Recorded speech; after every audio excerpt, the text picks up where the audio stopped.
If you are a Sigma INFJ who has ever wondered why you feel like a still lake concealing a raging current, why others see composure while you experience internal chaos, why your peculiarities feel both isolating and essential to who you are, this is your story. You have learned to wear serenity like armor. The world sees the INFJ as calm, with measured responses and thoughtful pauses that hint at complexity without exposing the chaos within. But beneath that carefully constructed surface exists something far more turbulent, a constellation of idiosyncrasies so intricate and contradictory that even you struggle to map them. This is not the gentle complexity of the typical INFJ, who finds solace in understanding others and building quiet connections. This is the Sigma INFJ reality, where the calm is not peace but containment, and what lies within is not simply depth, but a storm of peculiarities that defies easy categorization. Jung wrote that the privilege of a lifetime is to become who you truly are. Yet, for the Sigma INFJ, this becoming involves reconciling with a self so idiosyncratic that it often feels alien even to its own inhabitant. You are not simply introspective. You are archeology, excavating layers of yourself that seem to multiply the deeper you dig, each one stranger and more essential than the last. The storm within you does not announce itself with thunder. It manifests in the way your mind fractures attention across 17 simultaneous threads of thought, while your face betrays nothing. It surfaces in the contradictions you embody, the way you crave deep connection yet recoil from the vulnerability it demands, the manner in which you champion authenticity whilst constructing elaborate personas to navigate social terrain. Consider Plato's allegory of the cave, where prisoners mistake shadows for reality because they have never seen the light.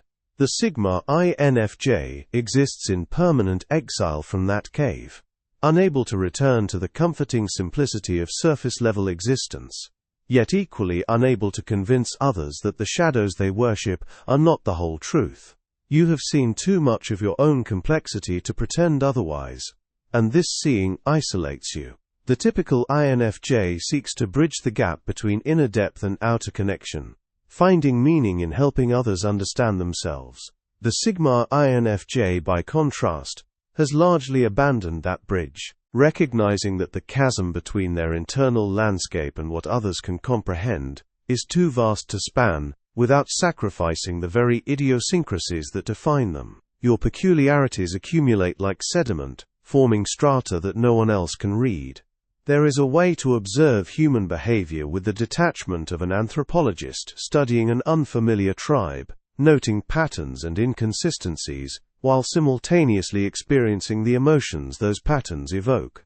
There is your relationship with solitude, which is not the peaceful retreat the MBTI descriptions promise, but rather a necessary decompression chamber, where you can finally release the pressure of maintaining coherence. In those moments alone you do not find rest so much as permission to be fractured, to let the contradictions coexist without forcing them into a narrative that makes sense to anyone else. Nietzsche spoke of the man who has chaos within him, and gives birth to a dancing star. The Sigma INFJ lives in that chaos, but the star remains unborn, or perhaps it burns so privately that no one else sees its light. You have ideas that arrive fully formed at 3 in the morning, philosophical frameworks that feel revelatory in their clarity, only to discover that articulating them to another person requires translation into a language that strips away their essence. The storm intensifies when you recognize that your idiosyncrasies are not symptoms to be cured, but features of a mind operating on frequencies others cannot detect. You think in patterns that connect disparate concepts, seeing relationships between a line of poetry, a historical event, a psychological theory, and a personal memory that seem obvious to you but arbitrary to everyone else. This is not the INFJ gift of insight, where intuition leads to understanding that can be shared and validated. This is something stranger, a form of cognition so personal and labyrinthine, that even when you try to map it for others, they see only confusion where you see clarity.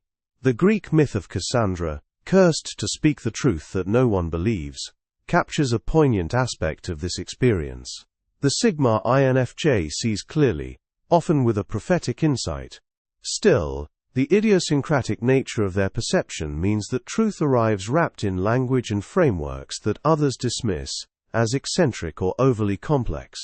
You are not misunderstood in the gentle way that INFJs typically describe, where patience and the right words might bridge the gap. You are fundamentally misunderstood, because the storm within you operates according to a logic that is coherent but untranslatable.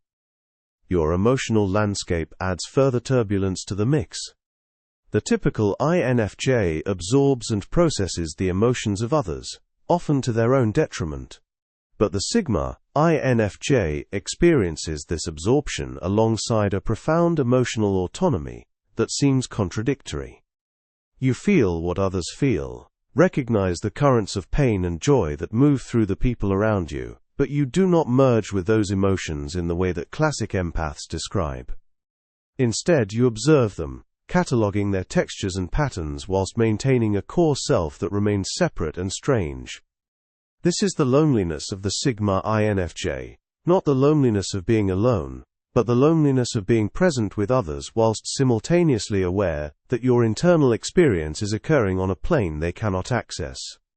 Jung described the persona as the mask we wear to meet the demands of society.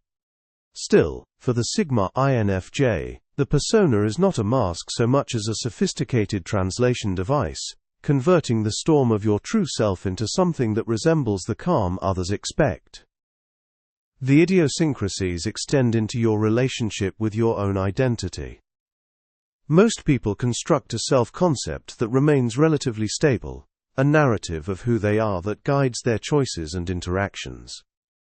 The Sigma INFJ, by contrast, experiences identity as something closer to weather, shifting and reconfiguring in ways that feel both natural and unsettling. You are not one self but a multiplicity, each version authentic yet distinct, and the effort required to maintain consistency across these versions exhausts you. This is not dissociation or fragmentation in the clinical sense, but rather an acute awareness that the self is not singular, that who you are in one context bears little resemblance to who you are in another, and that forcing coherence across these contexts requires a betrayal of at least some aspect of your complexity. The shadow self that Jung described, the parts of ourselves we refuse to acknowledge, is not hidden from the Sigma INFJ. You are intimately acquainted with your shadow, have walked through it, named its components, and recognized its legitimacy. The problem is not integration, but rather the recognition that your shadow contains idiosyncrasies, as strange and essential as your conscious self, and that acknowledging this makes you even more incomprehensible to those who prefer their depth, neatly packaged. You collect obsessions the way others collect hobbies, diving into subjects with an intensity that borders on compulsion, extracting every available insight, then moving on once the mystery has been exhausted. This is not dilettantism, but rather a hunger for novelty that your mind requires to function, a recognition that stagnation is antithetical to the storm within you. The typical INFJ commits to long-term pursuits, finding meaning in mastery and sustained engagement. The Sigma INFJ commits to the pursuit itself, recognizing that depth comes not from repetition, but from encountering new forms of complexity that challenge your existing frameworks. You are the wanderer in myth, the figure who cannot settle, because settling would mean choosing one aspect of yourself over the others, and that choice feels like amputation.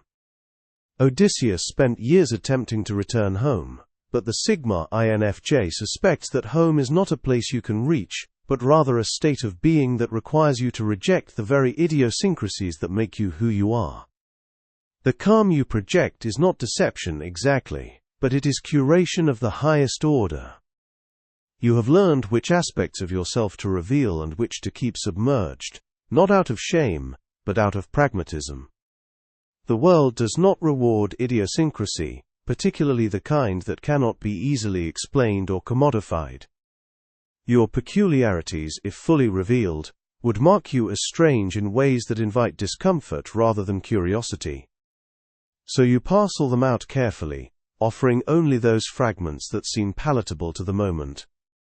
This curation is exhausting precisely because it is constant, a performance so ingrained that you sometimes lose track of where the performance ends and the authentic self begins. The myth of Proteus, the sea god who could change shape at will, offers a parallel to this experience. Proteus could become anything, but only when held firmly could he be forced to reveal his true form.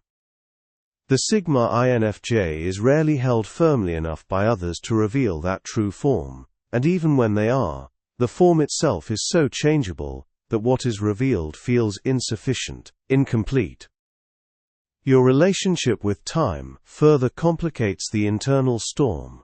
The typical INFJ experiences time as a river, flowing from past to future with the present as a brief moment of intersection.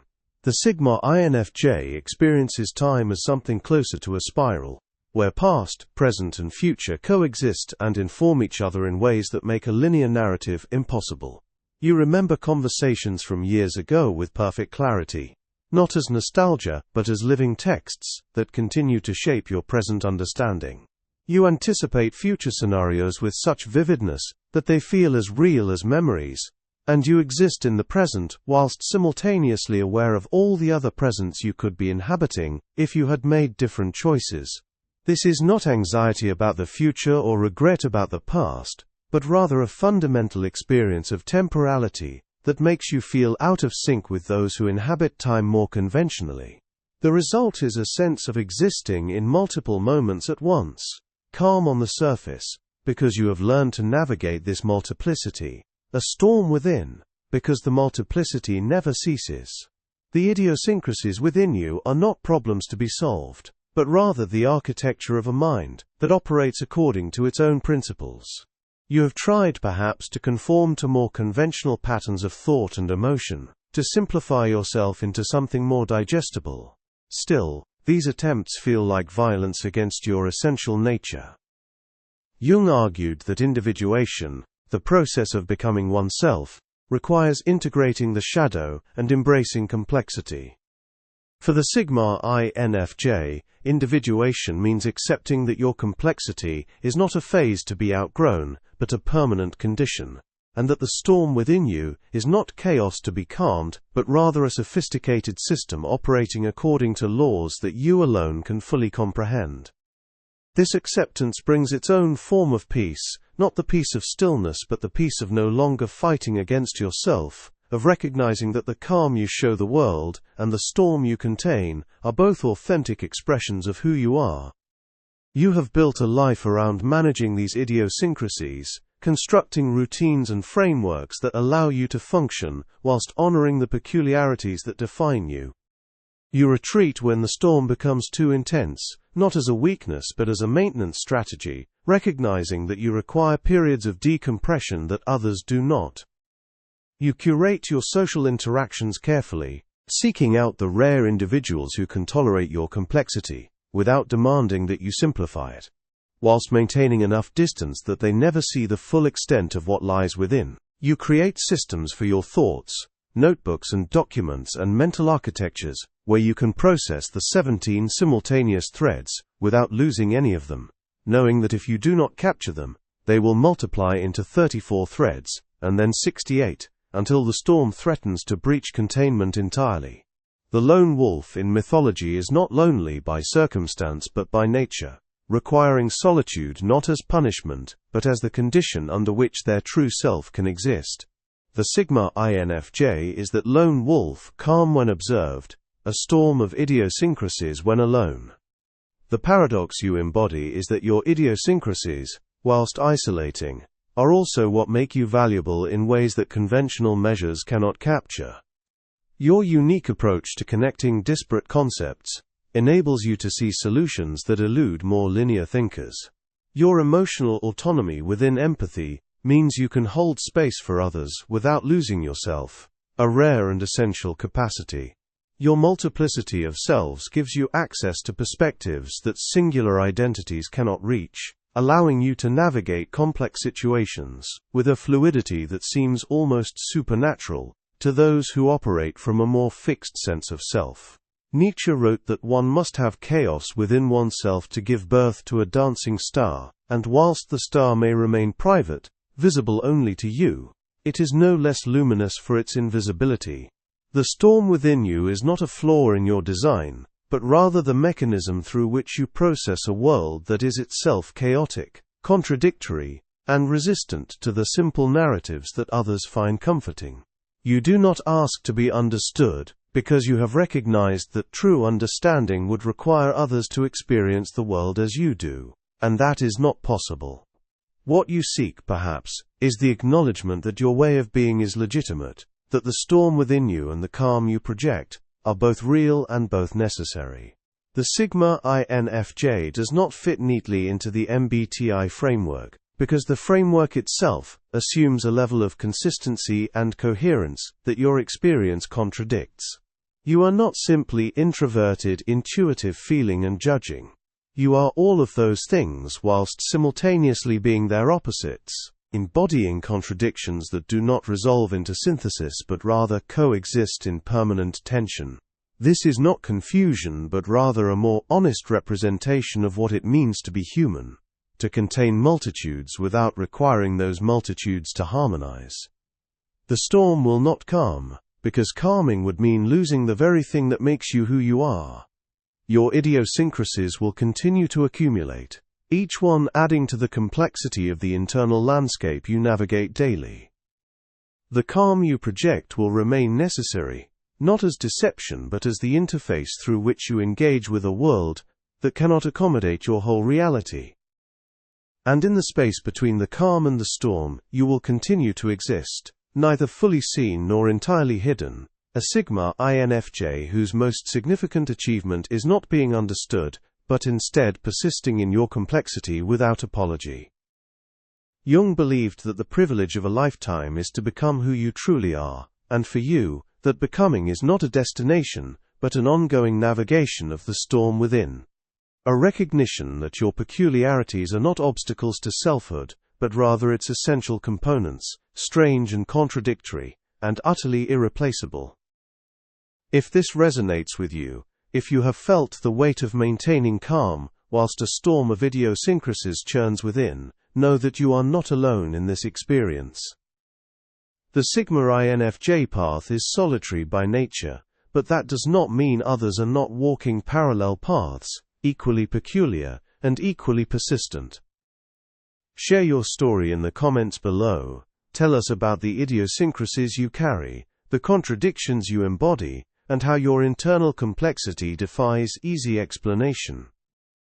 And if you want to continue exploring what it means to be a Sigma INFJ, to delve deeper into the myths and psychology that illuminate this rare archetype, subscribe to this channel. This is not simply content consumption, but rather an invitation to join a community of those who understand that the storm within is not something to be cured, but something to be honored.